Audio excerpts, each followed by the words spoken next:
అదే RTV app వార్తల్ని క్షణాల్లో చదివే అవకాశం ఉంటుంది. ఒక న్యూస్ పేపర్, ఒక టెలివిజన్ ఛానల్ మీ చేతుల్లో ఎప్పుడు ఉంటాయి. వేదిక మీద ఉన్నటువంటి పెద్దలు జానారెడ్డి గారంతరం, ఉత్తమ్ కుమార్ రెడ్డి గారిని, పద్మావతి గారిని, చంద్రరావు గారిని, వీళ్ళందరికీ అందుకోవటం చాలా కష్టం. అయినా కానీ వాళ్ళ అడుగుజాడల్లో నడుస్తూ వాళ్ళ పేరు నిలబెట్టేదానికి, ఎందుకంటే ఇప్పుడు నల్గొండ పార్లమెంట్ ముందు నుంచి చూసుకుంటే కూడా మహామహులు మొన్నటి ఉత్తమ్ కుమార్ రెడ్డి గారి వరకు రామనారాయణ రెడ్డి గారి దగ్గర నుంచి మొదలు పెడితే పెద్ద పెద్దోళ్ళు చేసిండ్రు ఎంపీగా. అలాంటిది నా మీద అలాంటిది ఒక పెద్ద బాధ్యత అని అనుకుంటున్నా కాదు, అది ఒక పెద్ద బాధ్యతే. ఏ చిన్న తప్పు చేసినా కానీ వాళ్ళందరితో పోలుస్తారు. కానీ ఒక అదృష్టం ఏంటంటే జానారెడ్డి గారు లాంటి నాయకుడి మార్గదర్శకంలో పద్మావతి గారు, ఉత్తమ్ కుమార్ రెడ్డి గారు ఇలాంటి ప్రస్తుతం ఆల్రెడీ వారు శాసనసభ్యులుగా ఉన్నారు. వాళ్ళందరూ కూడా చేదోడు వాదోడుగా కలిసి వస్తారు. కాబట్టి తప్పకుండా వాళ్ళ నుంచి నేర్చుకొని ముందు ఉన్నటువంటి నాయకుల పేరు నిలబెట్టేదానికి, అలాగే ఈ ప్రాంతం పేరు నిలబెట్టేదానికి ఎల్ల కృషి చేస్తా అని మీ అందరికీ తెలియజేసేదానికి సంతోషిస్తున్నా. ఇక కోదాడ విషయానికి వస్తే, పద్మావతి గారు ఆల్రెడీ ఒకసారి ఎమ్మెల్యేగా చేసిండ్రు. పొరపాటున ఒకసారి 5 సంవత్సరాలు కోల్పోతే ఏమైందో మీ అందరికీ తెలుసు. అదే ఇదితోనే 5 సంవత్సరాలు టీఆర్ఎస్ పాలన చూసి మళ్ళీ రాష్ట్రంలోనే అత్యధిక పర్సంటేజ్ మెజార్టీతో గెలిచిన అభ్యర్థిగా పద్మావతి గారు ఉన్నారు. మీ అందరికీ తెలియాలి. అలాగే మీ అందరూ గెలిపించిన మొదటి రోజు నుంచే పనిచేస్తూ, దీంట్లో మీ అందరికీ ఎంత తెలుసో తెలియదో నాకు తెలియదు కానీ 120 రోజుల పాలనలో 240 కోట్లు, అంటే రోజుకు 2 కోట్ల రూపాయలు ఆల్రెడీ కోదాడ నియోజకవర్గానికి పద్మావతి గారు తీసుకొని వచ్చిండ్రు. ఆ విషయంలో ఎంతమంది తెలుసో తెలియదు. అంటే రాష్ట్రంలోనే వారి సహకారంతో వారు తెచ్చిండ్రు. మరి అట్లాంటప్పుడు ఉత్తమ్ కుమార్ రెడ్డి గారు దేవచ్చు రుజువు కాబట్టి అది పద్మావతి గారికి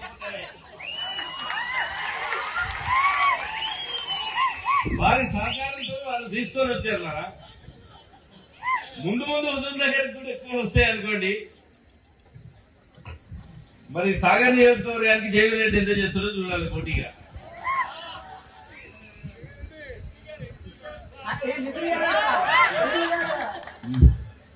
మేము కూడా మంత్రి గారంటేనే తిరగాలి నిధుల కోసం. కానీ ఏదేమైనా నిజంగా మన అదృష్టం 10 సంవత్సరాలు తెలంగాణ తెచ్చుకున్న తర్వాత మన బ్యాండ్లతో ప్రభుత్వాన్ని కోల్పోయి టీఆర్ఎస్ ప్రభుత్వం చేతిలో అధికారం పెట్టడంతో మనం ముందు నుంచి కూడా 10 సంవత్సరాల అధికార కాలంలో ఇలాంటి పెద్ద పెద్ద నాయకులు జానారెడ్డి గారు, ఉత్తమ్ కుమార్ రెడ్డి గారు, వెంకటరెడ్డి గారు, పద్మావతి గారు, ఇలాంటి అందరి నాయకత్వంలో మనం మొదలు పెట్టుకుంటున్నటువంటి అన్ని పనులు ఆగిపోయినాయి. మీరు దేవరకొండ నియోజకవర్గంలో చూసుకుంటే ఎస్ఎల్బి ఢిల్లీ ప్రాజెక్టులు, తర్వాత సాగర్లో చూసుకుంటే కొన్ని ఎత్తిపోతల పథకాలు, మిర్యాలగూడ నియోజకవర్గంలో మన ఒక పవర్ ప్లాంట్ స్టార్ట్ చేస్తే ఒక 2 సంవత్సరాల్లో మొదలు పెడతామంటే అది 10 సంవత్సరాలు అయింది. అతిగతి లేదు. ఇప్పుడు మొదలు పెట్టినా కానీ దానికి అయిన ఖర్చంతా చేసుకుంటే అది ఆర్థికంగా మంచిగా నడవలో తెలియని పరిస్థితి. అట్లా అన్నిటికంటే కోల్పోయిన జిల్లా ఏదైనా ఉంటే నల్గొండ జిల్లా అని మీ అందరికీ తెలియజేస్తున్నాను. అది వీళ్ళందరూ ఇంత పెద్ద నాయకుల నుండి ప్రభుత్వం మీద పోరాడబట్టి వీళ్ళ మీద కక్షతోనో, మన ప్రాంతం మీద కక్షతోనో టీఆర్ఎస్ ప్రభుత్వం మన ప్రాంతం మీద అలసత్వం ప్రదర్శించింది. కానీ మళ్ళీ మీ అందరి పోరాట ఫలితం, ఈ అందరి నాయకుల పోరాట ఫలితం మళ్ళీ కాంగ్రెస్ పార్టీ అధికారంలోకి వచ్చింది. 120 రోజుల క్రితం వచ్చిందే తడువుగా. మన అదృష్టం 2 మంత్రులు మన జిల్లా నుంచి ఉన్నారు. రోడ్లు భవనాల శాఖ మంత్రులు వెంకటరెడ్డి గారు, అలాగే ఉత్తమ్ కుమార్ రెడ్డి గారికి మన అదృష్టం కొద్దీ నీటిపారుదల శాఖ కూడా దక్కింది. ఎందుకంటే మన దగ్గర ఇంకా మిగిలిపోయిన నీటిపారుదల శాఖ పనులున్నాయి. అలాగే వారు నీటిపారుదల శాఖ మంత్రిగా ఛార్జ్ తీసుకున్న మొదట్లోనే అందరూ శాసనసభ్యులతోని నాయకులతోని ఇమీడియట్ గా మీటింగ్ అరేంజ్ చేసి మన జిల్లాలో ఉన్నటువంటి ప్రాజెక్టులన్నీ, అంటే ఒక జిల్లా మీద అదేమి పార్షియాలిటీ అని కాదు, కానీ మన జిల్లాలో అన్ని మొదలు పెట్టి గత 10 సంవత్సరాల్లో ఆగిపోయిన ప్రాజెక్టులు ఎక్కువ ఉన్నాయి. కాబట్టి వాళ్ళు వాటన్నిటిని ఫాస్ట్ ట్రాక్ లో తీసుకొని త్వరితగతిన సంవత్సరం 2 సంవత్సరాల లోపే పూర్తి చేయాలనే దృఢ సంకల్పంతో ఉత్తమ్ కుమార్ రెడ్డి గారు పనిచేస్తున్నారు. దానికి మనందరం కూడా సంతోషించాలి. ఒకసారి గట్టిగా చప్పట్లు కొట్టి అభినందించాలి. కాబట్టి వారి గురించి నేను ఎక్కువ చెప్పే పని లేదు. ఇక ఇప్పుడు జరిగే ఎంపీ ఎలక్షన్స్ వస్తే ఇక్కడికి వచ్చినటువంటి నాయకులందరూ కూడా గ్రామ స్థాయి, బూత్ స్థాయి, మండల స్థాయి నాయకులే. మీరందరూ కూడా మే 13న జరగబోయే ఈ ఎన్నికల్లో ఎట్లయితే మనం ఓడగొట్టిన టీఆర్ఎస్ పార్టీ, బీఆర్ఎస్ పార్టీ ఏదైతే మీరు కష్టపడి కాంగ్రెస్ పార్టీని అధికారంలోకి తీసుకొచ్చిండ్రో అలాగే ఇప్పుడు అధికారంలో ఉంది, మనమే అధికారంలో ఉన్నాం కదా, ఏముంది మనకు ఓట్లు వస్తాయనే అలసత్వం కాకుండా, ఎందుకంటే ఇక్కడ టీఆర్ఎస్ పార్టీని ఓడించి మనం రాష్ట్రానికి పట్టిన దరిద్రాన్ని వదిలించుకున్నాం. కానీ ఈ రోజు బీజేపీ పార్టీని ఓడించి దేశానికి పట్టిన దరిద్రాన్ని ఓడించాల్సిన అవసరం ఉంది. దానికోసం మీరందరూ కూడా ఈ 23 రోజులు ఉంది, 23 రోజులు మీరు పార్టీ కోసం కష్టపడండి. పార్టీ బలపరిచిన అభ్యర్థిగా నన్ను భారీ మెజార్టీతో గెలిపించండి. మేము రాష్ట్ర నాయకులు, మన నాయకుల సహకారంతో నేను ఢిల్లీలో వాళ్ళకి చేదోడు వాదోడుగా మనందరి హక్కుల కోసం, మన ప్రాంతం కోసం పోరాడతానని మీ అందరికీ తెలియజేస్తున్నా. అట్లనే ఇక్కడ 2 నాయకులు మన మీద పోటీ పడుతున్నారు. ఒకరు బీఆర్ఎస్ పార్టీ నుంచి, ఒకరు బీజేపీ పార్టీ నుంచి. దురదృష్టం ఏంటంటే నాయకులు చేసింది చెప్పో, చేయబోయేది చెప్పో ఓట్లు అడుగుతారు. కానీ బీఆర్ఎస్ పార్టీ 10 ఏళ్ల అధికారంలో ఉంది.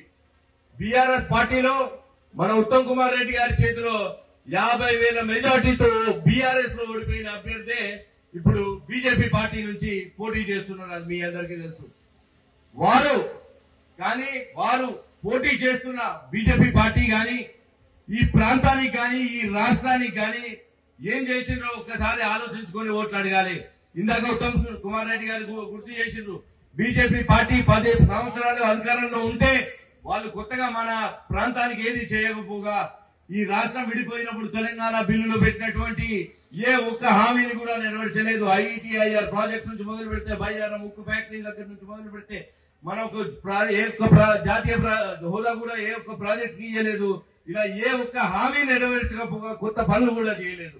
దానికోసం బీజేపీ కోటేయాలా?